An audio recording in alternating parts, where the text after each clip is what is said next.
once thought to be potential starters, now on the chopping block for the New England Patriots. We're going to talk about it. Thank you so much for tuning in. This is Sports Talk Patriots on the daily, putting out videos just for you on the New England Patriots. And guess what? We're just getting started. I know the setup's not the best. The lighting's not the best. Shoot, this is my iPhone. We're getting things figured out, ladies and gentlemen. But I promise you, as time goes on, the setup will only get better.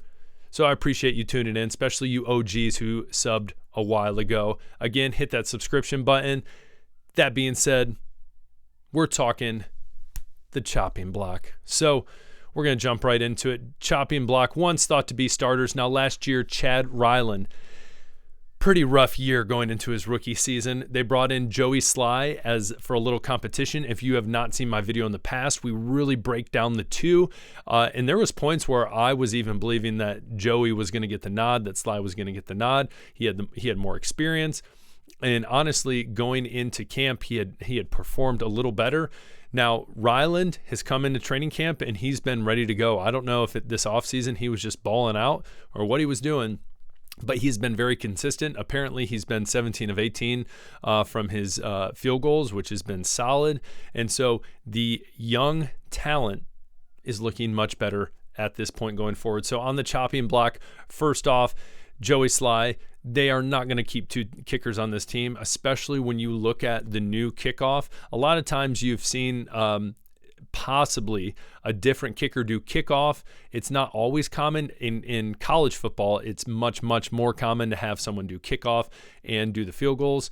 And so NFL, a lot different. You can only have so many people on the team. So I think Chad Ryland will eventually be your week one starter. Again, we're going into that first week of preseason, so maybe they go out there and maybe they're not 100% settled. But at this moment, Joey Sly, chopping block. That's cheesy. I don't care. I'm going to keep doing it. So next, this one doesn't surprise you. Bailey Zappi. Joe Milton has gone in there, and everyone thinks he is the next best thing since sliced bread. And so even some saying, like Colin Cowherd, that he could be a starter. Not going to happen. Do not drink the Kool-Aid. I haven't used that reference once. I'm kicking myself I haven't. But Bailey Zappi, unfortunately, we know you just got married. You probably need that money. Lord knows you've probably gotten paid more than all of us combined watching this. But that being said, maybe not all of us, but you've made pretty good money. So that being said, you'll probably find greener pastures somewhere else. Maybe you'll end up in the UFL. Who knows? But Bailey Zappi, you're getting cut. We know it's going to be, as of right now, Jacoby is looking solid. We'll see what happens going into this first week of the preseason. It probably will be a majority of the snaps apparently will be Zappi and Milton. Probably Milton getting the nod to start the game. Drake May, probably Gerard Mayo hasn't indicated, but said he might play, might not. We'll see what happens. But I think it'll probably be a lot of Milton and Zappi the first game this preseason. So we'll see what happens. And we'll all get to see Joe Milton play for the Patriots. And we'll see how that goes. Again, don't drink the Kool-Aid, but Bailey Zappi, chopped. Number 2. All right, number 3, Mitchell Wilcox. We've talked about this before. You have Hunter Henry. You have Austin Hooper, and then you have Jaheim Bell. Okay, so Austin Hooper, 1-year deal, solid veteran, great move, great pickup. You're not going to beat him out. He's already been playing great in training camp. Jaheim Bell is, we've talked about before many, many times, versatile stud, should be able to be put in a bunch of different places. Young talent, could potentially outplay Hooper at some point. And so we'll see what happens. But Mitchell Wilcox, I believe I did a couple, 10 videos ago, I did like a 53-man cut preview of the offense, what that roster would look like on the offensive side. And Mitchell Wilcox was one that was getting chopped already. So this doesn't surprise me. Now this one right here, Juju. Now, what's interesting is I don't think he's going to make the team. I didn't think he was going to make the team. A lot of young receivers. And so the question is, how many are they going to keep? Are they going to keep 6 or 7? But I think the big thing with Juju, and the smartest thing to do, would see before dropping him, hey, is anyone interested in trading him? Again, another video I talked about is we had the Eagles potentially interested, and also a team like the Chiefs that he's played for before. He has won a Super Bowl with. So maybe they look at the receiver situation. They look at Rice. Now, even though he's past all of that stuff and he should be good to play, what about Xavier Worthy? Is he going to be able to play? If you've seen anything on Twitter, you've seen him get rocked a ton when people are playing man coverage on him and pressing him. Now, obviously, he gets to the second or third level, he's gone. You're not catching him. It's going to be rough. But who knows? So Juju, is he worth trading? Even if you could just get some draft capital or something, it'd be worth it. I believe his contract is $7.5 million that we would save. Again, don't quote me on that. It's something around there.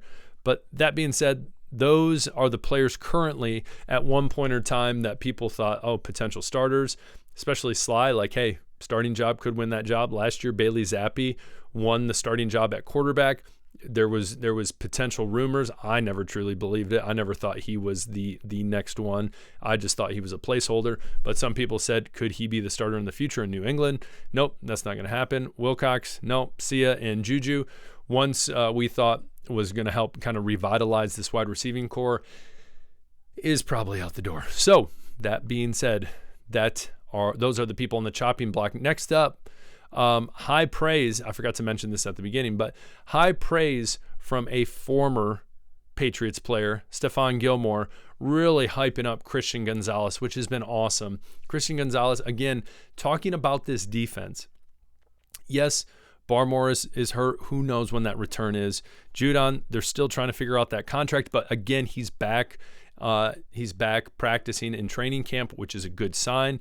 Obviously, everything isn't settled and figured out, but hey, I'm still going to play. I'm still going to go out there and do what I signed up to do, essentially. But you look at that, and I've gotten this argument a couple times in the comments, and I'm fine. You're not going to hurt my feelings. You're not going to make me cry. But that being said, you look at the defense last year, and Judon was out. Gonzalez was out. I believe there was a couple other, I can't remember off the top of my head, but they weren't at what we would say was 100% their best when it came to their personnel. This year, they have that potential despite Barmore, but if he even comes back, that defense could be lethal. And so with someone like Stephon Gilmore coming out and saying, hey, he's a great corner, a lot of potential. When they drafted him, I was really happy for the organization, and obviously he did well, with the Patriots. 2-time All-Pro, multiple Pro Bowls, I believe 5. But that being said, really hyping him up and even saying the words, I see myself in him, which is awesome from a skill set, a demeanor set. So this is just good news for the Patriots. Everyone has been I love using stock terms lately. So I'm going to say very bullish on Christian Gonzalez, a lot of potential. And so pumped for him, pumped that he's back, and excited to watch him, that CB1, that perimeter, locking people down. So that's going to be great. And the last bit of news to get rolling is right here, old Pop talking about, hey, I have a goal this year, and that goal is to score a touchdown. It is crazy to think he does not have his first touchdown. He was a leading receiver last year, but again, that shows you how abysmal the offense was last year. So question for you, I haven't asked any questions. One, what do you think about these cuts? I got to get better at this. What do you think about these cuts below? Are any of these surprise you? I'm going to guess no. Second, what do you think about Pop? I'm going to throw it at 5.5, over under 5.5 receiving touchdowns for Pop. Remember, receiving, he could be going on a jet or something like that. I guess it's a little pop pass, technically, that counts. But that being said, over under 5.5 touchdowns for Pop. Comment below. Let me know. Like, subscribe. I appreciate you guys. This is Sports Talk Patriots. Here we are. This is Sports Talk Patriots. We'll see you later. Peace.